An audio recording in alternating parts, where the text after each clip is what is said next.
deep dive. We've got some really interesting source material today looking into the book Samsara and its impact on the entrepreneur's dreams by Gregory Mark Hill. Our goal really is to pull out the key ideas from these sources, see what they're saying, and figure out what it means for you.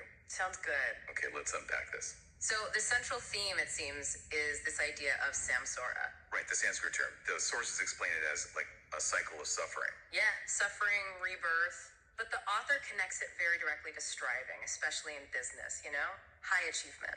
And he's saying this suffering comes from being too attached. Exactly. Attached to the material world, attached to outcomes, success, failure, what people think, the stuff we own. That's the core argument in the material.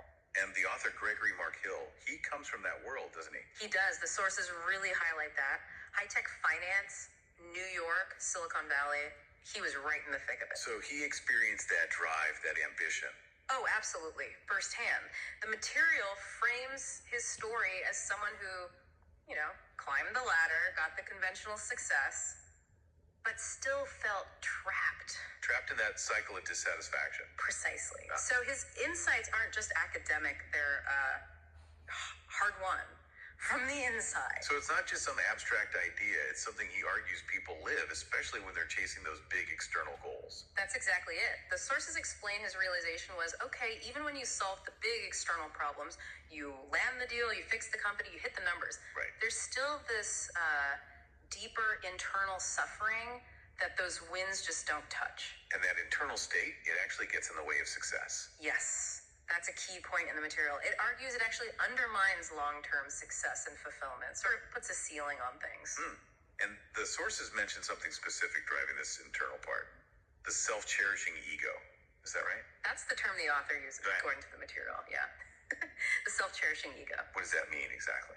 Think of it as that deep-seated, often unconscious need to protect and promote yourself. Your own importance, your comfort, needing validation, putting me first, always. Ah, right. The sources describe it as the root of that attachment we talked about. Attachment to outcomes, to who we think we are. So when that ego's in charge, Then wins feel temporary and losses feel like the end of the world. Because your whole sense of self is tied up in things you can't actually control. so fixing the company's finances doesn't fix the self-cherishing ego problem. Exactly. That's the author's big insight based on the sources. This internal suffering, driven by that ego and attachment, it creates roadblocks everywhere. Not just in business. No, not at all. Relationships, personal happiness, just basic joy, it affects everything. The material suggests his work offers a way to see and dismantle those inner barriers. Interesting.